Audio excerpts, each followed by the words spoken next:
Unraveling the mystery of Atlantis. The origins of the Atlantis legend. The tale of Atlantis, a mythical civilization, has fascinated humanity for centuries with its promise of advanced technology, immense wealth, and hidden treasures. But was Atlantis real, or merely a legend? The earliest known reference comes from the Greek philosopher Plato, around 360 BC in his dialogues Critias and Timaeus. Plato described Atlantis as a prosperous island in the Atlantic Ocean, beyond the Pillars of Hercules, likely the Strait of Gibraltar that sank around 10,000 BC.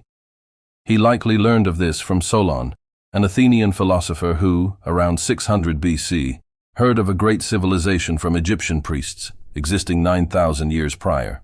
Plato, intrigued by Atlantis, may have consulted ancient knowledge from Pythagorean students and secret societies, which historically guarded wisdom to protect it during turbulent times. Late in life, Plato documented Atlantis to preserve its history, possibly drawing from records in the Library of Alexandria, which some, like Edgar Cayce, claim was founded by Atlanteans in 10,300 BC. Plato's vision of Atlantis. Plato depicted Atlantis as a large island, roughly the size of Western Europe, rich in natural resources, especially metals like the mysterious orichalcum. Its capital, on the southern coast, connected to the sea via a vast canal and featured a circular layout with 3 concentric rings separated by moats. The inner citadel spanned 5 kilometers, while the entire walled area stretched 23 kilometers, double the size of imperial Rome. At the center stood the royal palace and the main temple. Plato wrote that the Atlanteans held unprecedented wealth, importing what they lacked due to their vast empire. In Critias, he detailed their downfall, stating Atlantis was destroyed in a single day and night by a catastrophic event, ushering in a dark age where arts and sciences vanished. However, Critias remains incomplete, and Plato's Laws adds little more, leaving questions about the reliability of his account and the Earth's geography 12,000 years ago. Geological clues. Where was Atlantis? To locate Atlantis, we turn to geology and oceanography. Some theorize it was a volcanic continent in the mid-Atlantic ridge, once linking Europe, Africa, and North America via land bridges. From 23 to 5.3 million years ago, Atlantis may have formed a near-continuous landmass from the northern Appalachians to southern Africa. Later it split into 2 islands, the northern Ruda, or Poseidonis, and the southern Daitya. Poseidonis persisted until the last ice age, sinking due to tectonic shifts and rising sea levels. The Azores, Madeira, Cape Verde, and Canary Islands may be remnants of this land, the highest peaks of the submerged mid-Atlantic ridge, a mountain range rivaling the Andes and Rockies in length and the Himalayas in height. During the Middle Ages, Atlantis faded into obscurity, but the Renaissance revived interest in ancient texts, sparking theories over the past 500 years about a lost Atlantic continent. Esoteric theories. The Atlantean civilization beyond Plato. Esoteric perspectives offer alternative origins. In Our Cosmic Origin by Ishmael Perez, Atlantis is said to have been founded by Pleiadian humanoids in the 5th dimension, balancing spiritual and material realms with advanced technology. This followed Lemuria, a spiritually focused civilization that neglected the physical world. Atlantis, as a bridge between dimensions, aimed to elevate planetary consciousness. Theosophical teachings, including those of Helena Blavatsky, describe humanity evolving through 7 root races. Atlantis, the 4th root race, emerged around 8 million BC, known as the Red Man race. Blavatsky called them the pinnacle of physical development, initially giants taller than modern humans, with a third eye for spiritual perception inherited from Lemurians, which faded as materialism grew. Rudolf Steiner, a philosopher, added that Atlanteans were divine beings, spiritual entities in human form not native to Earth. Their civilization evolved through 3 periods, spreading globally, each era separated by cataclysms, culminating in Atlantis's final submersion around 9600 BC. Edgar Cayce's Insights and Racial Origins, Edgar Cayce, a renowned psychic, claimed humans appeared simultaneously in 5 regions over 10.5 million years ago. The yellow race in the Gobi, white in the Carpathians, red in the Atlantic, and America's brown in the Andes and black in Africa. These sons of God mated with primitive forms, daughters of men, creating hybrids. In early Atlantis, 2 factions emerged: the children of the Law of One, who sought to uplift hybrids, and the sons of Belial, who enslaved them for pleasure. Cayce described 3 cataclysms around 50,000 BC, 28,000 BC, and 10,000 BC destroying Atlantis, the first due to misused technology, the second from internal conflict. The Law of One group migrated to regions like Peru, Yucatan, Nevada, Colorado, the Pyrenees, and Egypt, where during Atlantis's final period, the pyramids and Sphinx were built. Extraterrestrial connections, Matías de Stefano's account. Matías de Stefano, who claims memories of a past life in Atlantis's Kemet colony, modern Egypt, offers another perspective. He states Atlantis was established in 16,000 BC by the Azir, extraterrestrial giants, also called Anunnaki, between the Azores, Canaries, and Cape Verde Islands. The Azir, seeking a home and precious metals, settled in the Middle East, conducting DNA experiments to create Atlanteans a hybrid of Azir and human DNA as the ideal life form for Earth. The Azir split into 2 groups, one enslaved humans, while the other, with Arcturians, guided them. The benevolent faction relocated some descendants to develop independently, selecting 12 children to preserve knowledge from each constellation, forming the 12 great families of Atlantis. Initial settlements included Kaifu, Cape Verde, Acres, Canaries, and Eunuch, Azores, with the circular capital Hafiz housing 300,000 people at its peak. Atlanteans with Arcturian DNA had blue blood, maintaining purity to safeguard cosmic knowledge.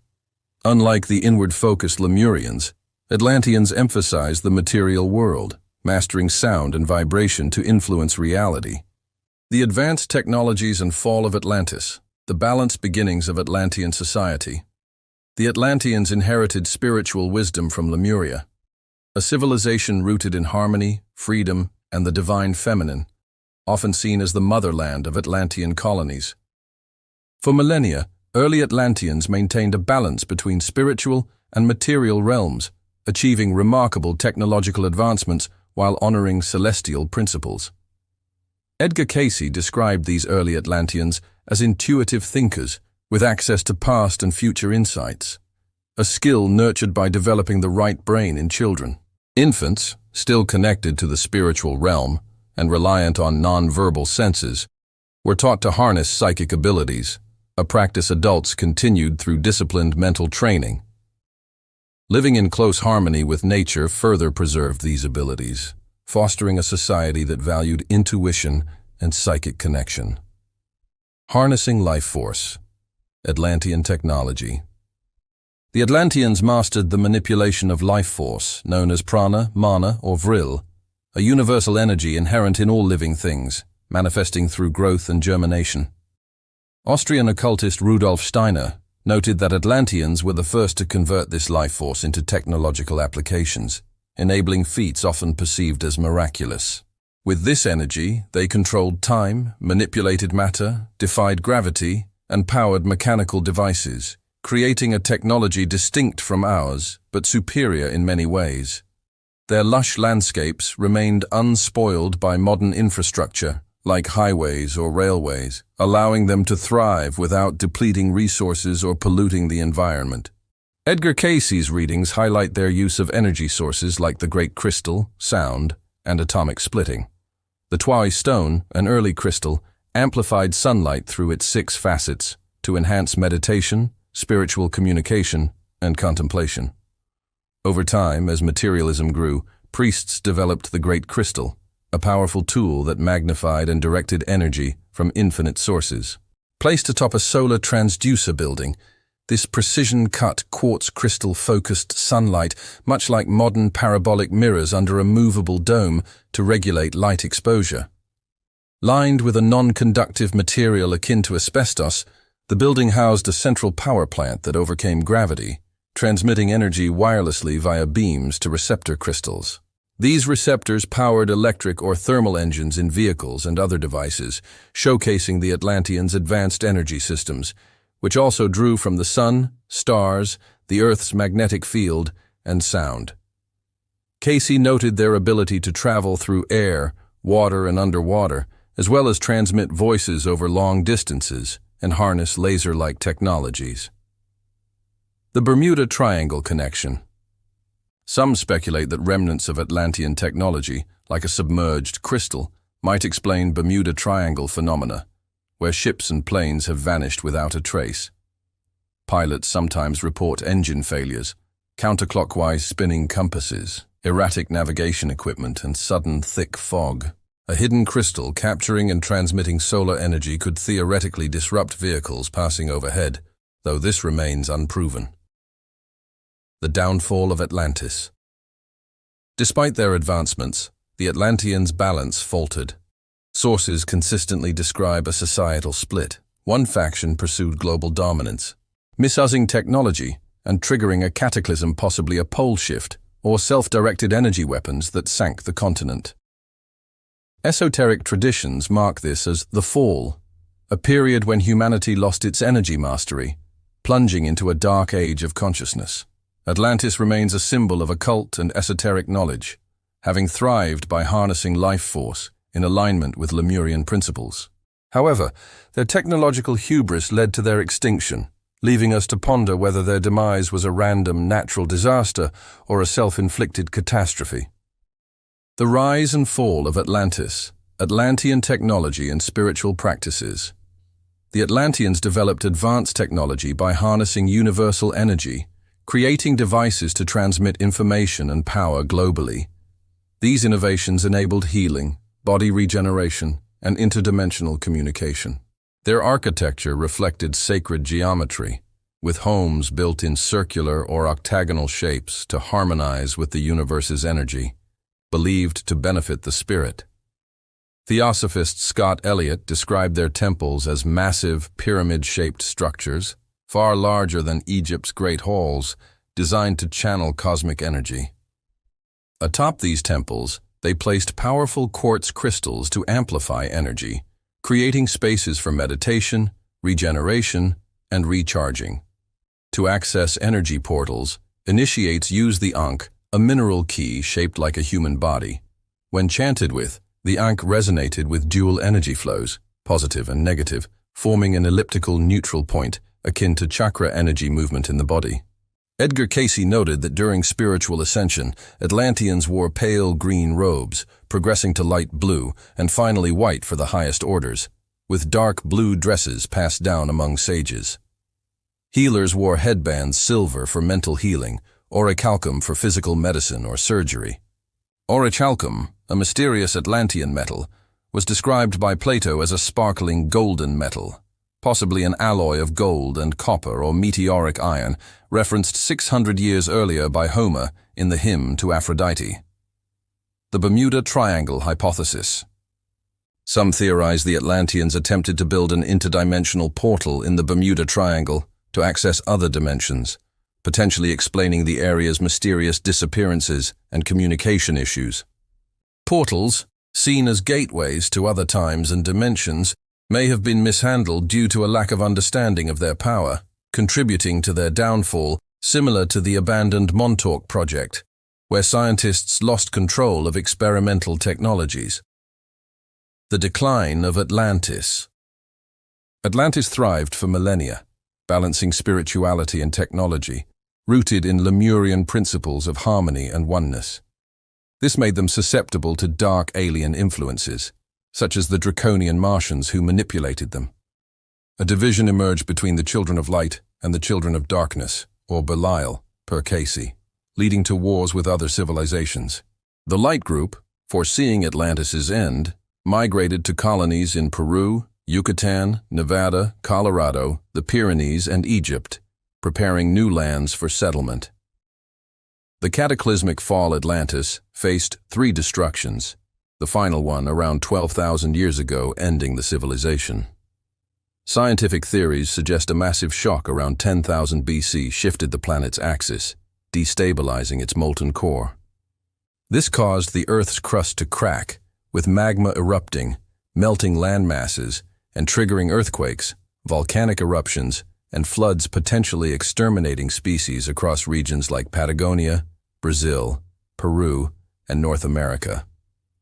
Bashar, a channeled extraterrestrial entity, attributes the final destruction to a comet crossing Earth's orbit twice yearly for 20 years, its fragments causing devastation in North America and the Atlantic. A large piece eventually struck, unleashing a massive tsunami that obliterated Atlantis and coastal cultures. Bashar claims this comet was no accident, influenced by the Atlanteans' declining consciousness, corruption, and fear-driven pursuit of power. Societal and alien influences. Initially a spiritually oriented society, Atlantis evolved into a technocratic empire, ruling Earth and its portals between 15,000 and 12,000 BC. Pyramids worldwide from this period allegedly facilitated communication with extraterrestrial races and downloaded cosmic information. The Galactic Council's alien races viewed humans differently. Some saw them as a unifying force, others as subjects for experimentation. Over time, groups sought to seize Atlantean portal technology, tipping the balance towards scientific achievement. This eroded the compassion, resource sharing, and harmony with nature that defined early Atlantis and Lemuria. A class-based society emerged, with the knowledgeable elite wielding power, often to humanity's detriment. KCS readings emphasize that the Atlanteans' long adherence to the law of oneness marked by compassion and respect for Earth faded as they prioritized technology, exploited nature, and sought control. The Emerald Tablets describe a fall from light into darkness, as pride in knowledge led some to delve into forbidden realms, opening destructive pathways. The downfall of Atlantis and lessons for today. The corruption of Atlantean ideals. Originally intended as a balance between spirit and matter, Atlantis succumbed to darker forces, according to sources like Our Cosmic Origins and the Terra Papers. A rift emerged among the Anunnaki, an alien race on Earth, when Marduk, son of Enki, sought planetary control. He allied with the Draconians, a faction of the Orion Empire who had destroyed Mars through technological misuse and now targeted Earth. The Atlanteans, with their advanced interdimensional travel and energy portal technologies, became a prime target. Influenced by the Draconians, Atlantean leaders split into the Children of the Law of One and the Sons of Belial, or Sons of Darkness. Technology began to dominate, dehumanizing society. People grew obsessed with material possessions, flocking to cities for goods, replacing mental skills with machines, much like our reliance on smartphones today. This shift fragmented their consciousness, limiting it to the physical realm. They lost reverence for the unseen, focusing solely on the three-dimensional world, neglecting spiritual values. Moral decay followed, with anger, greed, hatred, envy, orgies, theft, and murder becoming rampant, as Edgar Cayce described the sons of Belial's dominance. Plato noted a weakening of their divine essence, culminating in a natural disaster that ended their civilization. The Cataclysm and the Merkaba Experiment. Drunvalo Melchizedek, in The Ancient Secret of the Flower of Life, claims knowledge from Thoth, stating that 13,000 to 16,000 years ago, a comet approached Earth amid Atlantean conflict. The Sons of Belial, a minority in power, aimed to destroy the comet using laser technology, while the Children of the Law of One saw it as part of a divine plan, preparing to transfer knowledge as their civilization's end loomed. The comet's impact partially destroyed Atlantis, emboldening the Sons of Belial to seize control. They built facilities to create an artificial Merkaba, a synthetic energy field like Mars, aiming to dominate Earth. Lacking full knowledge to control it, the experiment failed, tearing apart Earth's lower dimensions. Melchizedek suggests this occurred near the Bermuda Triangle, where a still active device may cause modern anomalies like ship and plane disappearances. Another theory posits a magnetic pole shift 12,000 years ago, possibly triggered by the comet, raising sea levels and sinking Atlantis. Survivors and the legacy of knowledge post-cataclysm. Survivors like the Osirian group, a resistance of benevolent beings, including the White Brotherhood and Sisterhood, preserved their 12-strand DNA functionality, avoiding the disaster. Led by Osiris, later revered as an Egyptian god, they were joined by Thoth. In the Emerald Tablets, Thoth recounts being tasked by a divine ruler to preserve Atlantean wisdom. He gathered manuscripts, magic, and the sons of Atlantis, fleeing to the land of the children of Chem, Egypt, via spaceship. Thoth left 3 guardians in a temple beneath the waves, ensuring access to a Menti for the knowledgeable. In Egypt, he conquered the locals, leading them toward enlightenment. The survivors hid in Sur Meadow, magical place, which became the Sphinx, a guardian of their legacy. Thoth buried his spaceship beneath a lion-human figure, the Sphinx, awaiting a time when humanity could reclaim it.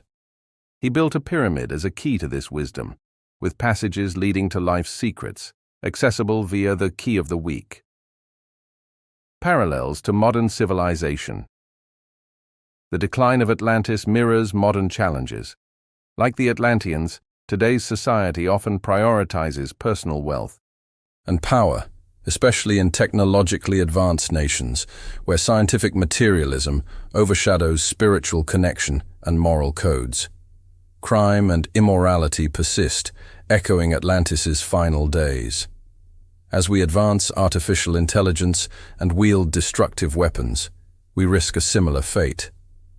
However, the future isn't fixed. By learning from Atlantis's mistakes, disrespect for nature, greed, and division, we can create a balanced society.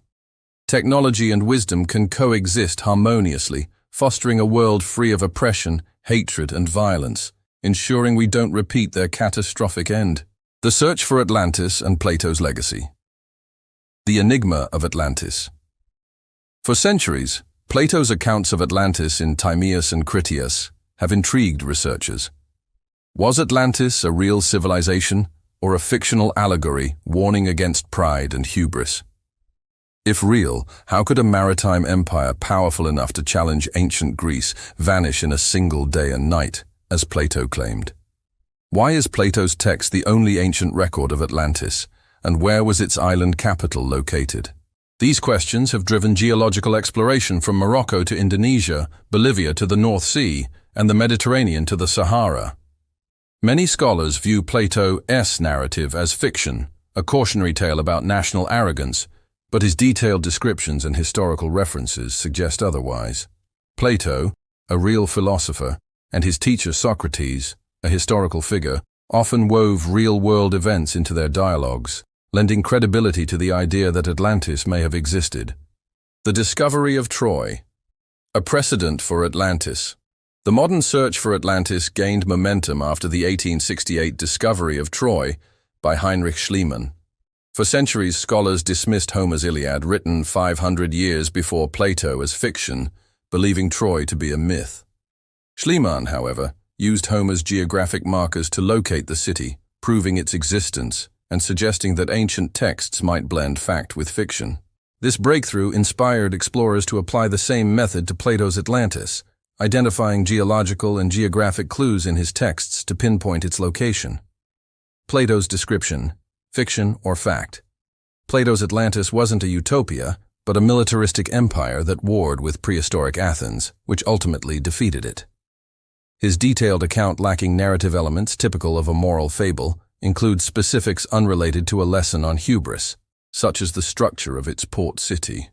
A central island encircled by alternating rings of land and seawater, connected by bridges with an outer moat opening south to the Atlantic.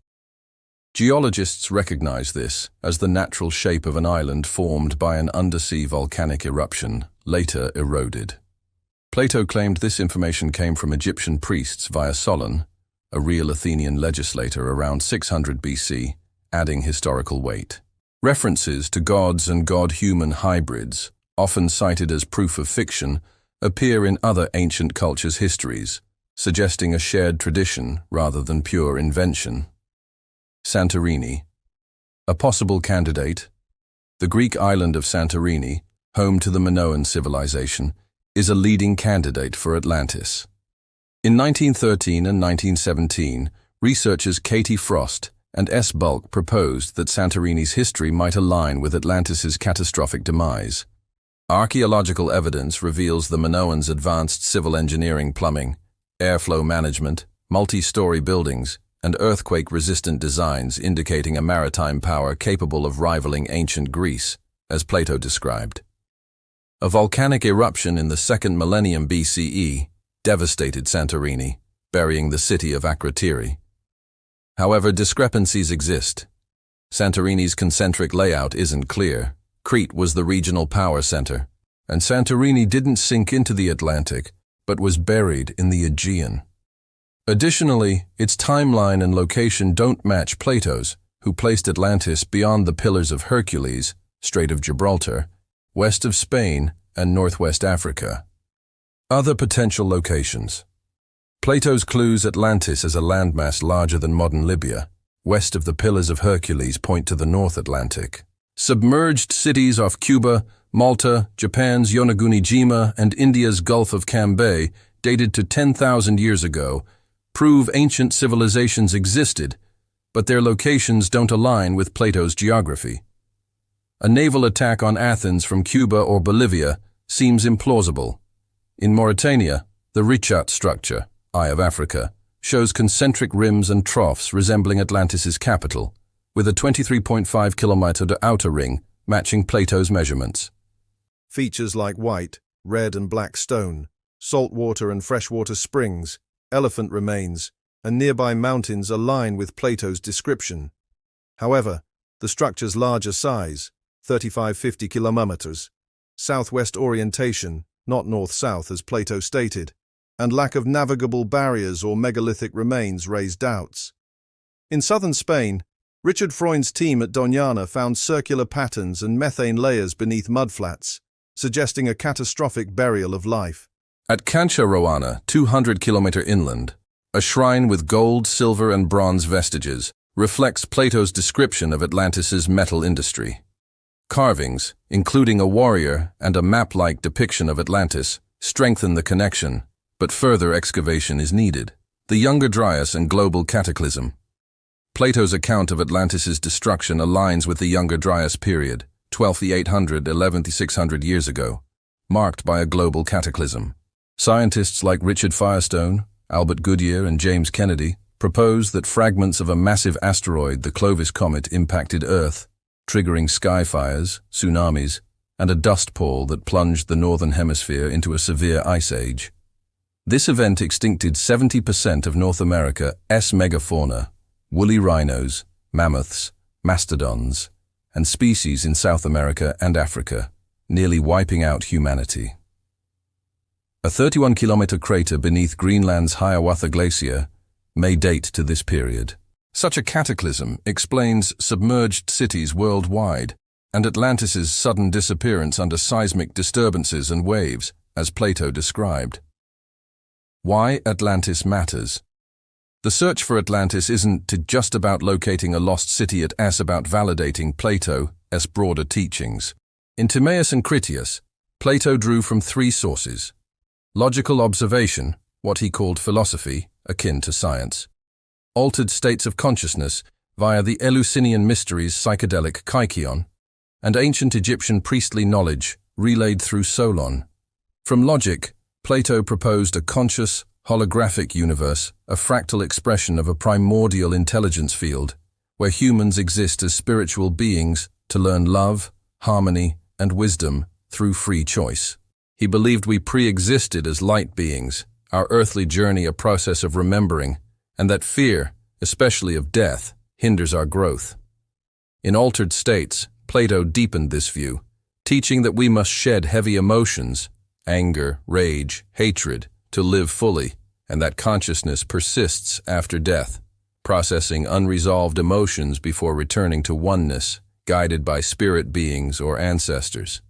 From Egyptian knowledge, he described Atlantis and claimed advanced beings, children of God, intervened in Homo sapiens' evolution to enhance our intelligence, that sky-dwelling, long-lived, spacefaring beings exist, and that Earth faces periodic extinction events every 5,000 years, resetting civilization via cosmic movements.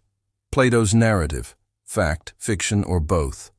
Plato's dialogues blend fact and fiction, much like modern works that use fictional conversations to convey real history. His Atlantis narrative, while not a verbatim record, may relay historical truth through Socrates' teachings and Plato's beliefs. If Atlantis is proven real, it would lend weight to his claims about human origins, a conscious universe, extraterrestrial intervention, post-death consciousness, and cyclic cataclysms. The 2005 Melos Conference established 24 criteria from Plato's texts for identifying Atlantis, yet no site fully matches. Still, the search continues, driven by the profound implications of Plato's philosophy, described by Alfred Whitehead as the foundation of European thought. Proving Atlantis's existence could transform our understanding of history, consciousness, and our place in the cosmos. The myth and mystery of Atlantis. Introduction to Atlantis. For thousands of years, the story of Atlantis, a mythical island civilization, has intrigued humanity. According to the Greek philosopher Plato, Atlantis was obliterated in a single day and night by an unprecedented natural disaster, erasing its empire and capital. Since ancient times, debates have raged over whether Atlantis was a real place or a fictional tale crafted by Plato to convey philosophical lessons. Plato's account of Atlantis. Plato, 427–347 BC, is the primary source for Atlantis, detailing its story in his dialogues Timaeus and Critias. He presents Atlantis as a powerful, advanced civilization through Critias, who claims the tale was passed down from his grandfather via Solon, an Athenian who learned of it in Egypt. Plato describes Atlantis as existing 9,000 years before ancient Athens, located beyond the Pillars of Hercules, modern Strait of Gibraltar, and larger than Libya and Asia Minor combined. It was a prosperous empire with fertile lands, diverse wildlife, and abundant resources, including a valuable metal called orichalcum, possibly a copper alloy. The capital featured a sophisticated layout with concentric rings of water and land, a temple to Poseidon adorned with a massive golden statue, and majestic palaces. Plato portrays the Atlanteans as descendants of Poseidon and Cleitus, a mortal woman who initially lived nobly, upholding ethics and reverence for their gods, leading to centuries of prosperity. The decline and fall of Atlantis.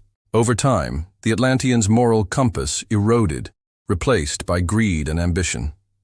Plato uses this decline to emphasize the importance of ethics in maintaining a just society, contrasting Atlantis with an idealized Athens. Driven by a desire for world domination, the Atlanteans sought to conquer regions from Libya to Egypt and Europe to central Italy, but were defeated by Athens, which Plato praises for its moral and military superiority. The gods, angered by Atlantis' arrogance, unleashed a cataclysm of earthquakes and floods, submerging the island in a terrible day and night, leaving no survivors. Plato's narrative serves as a cautionary tale about the dangers of unchecked power and moral corruption, symbolizing humanity's vulnerability to sudden downfall. Atlantis. Fact or fiction? Most historians and scientists view Atlantis as Plato's invention of philosophical allegory rather than a historical account. However, the discovery of real ancient cities once thought mythical, alongside ruins linked to Atlantis-like civilizations, keeps the debate alive. This exploration will delve into Plato's descriptions, theories about Atlantis' location, and other lost civilizations that mirror its legend, such as El Dorado. Detailed description of Atlantis. Plato paints Atlantis as a mountainous island emerging from the sea, protected by Poseidon with concentric rings of water and land. It was an empire of immense wealth, with fertile fields spanning 2,000 by 3,000 stadia, a Greek unit, roughly 185 meters. At its heart, 50 stadia from the sea, a small mountain housed Cleitus, whom Poseidon loved. He fortified her home with 3 water rings and their 10 children, led by Atlas, the namesake of the island and the Atlantic Ocean, ruled 10 kingdoms. The capital's urban design included navigable water rings, connected by bridges, doubling as defense barriers with walls of white, red, and black stone coated in brass, tin, and orichalcum. A long canal linked the Acropolis to the sea, with towers and gates ensuring security. The empire stretched across parts of Europe and Africa, showcasing its dominance. Atlantean technology and society. Plato highlights Atlantis's advanced culture in Timaeus and Critias. Their water management was exceptional, with interconnected aqueducts and canals facilitating transport, irrigation, and agriculture across vast areas. The rings of water served as both transportation routes and defensive barriers, monitored by towers. Mining and metallurgy were advanced, particularly with orichalcum, extracted widely and used for decoration and crafting. The fertility of their lands suggests sophisticated agricultural techniques. Militarily, the city's layout provided strong defense, with controlled access points. Some speculative theories propose the Atlanteans used crystals for energy generation, though no evidence supports this. Governance and decline. Atlantis operated as a confederation, with autonomous kingdoms united by shared laws. Kings met every 5 or 6 years to enforce rules, such as mutual support and consensus on war, maintaining harmony through collective decisions and punishments like imprisonment for violations. Over generations, belief in the king's divine descent from Poseidon waned, fueling pride and ambition. Justice gave way to domination, leading to expansionist campaigns. Their defeat by Athens, followed by divine punishment through a cataclysmic flood and earthquake, ended Atlantis, leaving it buried beneath the sea. Theories on Atlantis's location. Plato's clue beyond the Pillars of Hercules places Atlantis west of the Strait of Gibraltar, in the realm of the unknown for ancient Greeks. This vague location has sparked numerous theories over centuries, from ancient thinkers to modern scholars. Some believe Plato drew from real events, blending myth and history, while others see it as pure fiction, unsupported by geological or archaeological records. Santorini and the Minoan connection. Archaeologist Spiridon Marinatos, excavating Akrotiri on Santorini in the 1960s, linked its destruction to Atlantis. Santorini, part of a volcanic archipelago in the Aegean Sea, suffered a massive eruption between 1640 and 1630 BC, sinking much of the island and triggering a tsunami that devastated nearby coasts, including Crete. Ash preserved Akrotiri's houses, temples, and objects, but no human remains, suggesting evacuation. This Minoan eruption may have inspired Plato's tale, though Santorini's location in the Aegean, not the Atlantic, challenges the theory. Magellan, Espartel, Bank hypothesis.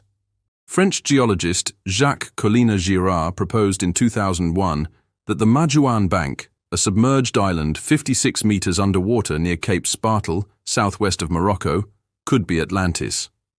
Submerged 12,000 years ago as sea levels rose post-Ice Age, it formed a small archipelago near the Strait of Gibraltar. A magnitude 9 earthquake, 9,400 years BC, accompanied by tidal waves, sank it further. Collina-Girard suggests this event lingered in Egyptian cultural memory for 5,000 years, possibly influencing Plato's story. Azores Islands hypothesis.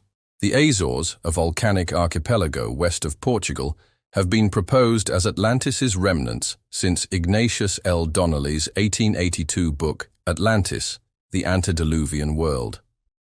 French geologist Pierre-Marie Termier supported this, but paleontologist Charles Schuchert countered that the Azores are volcanic seamounts, not continental fragments, with no geological evidence of sinking, as Plato described.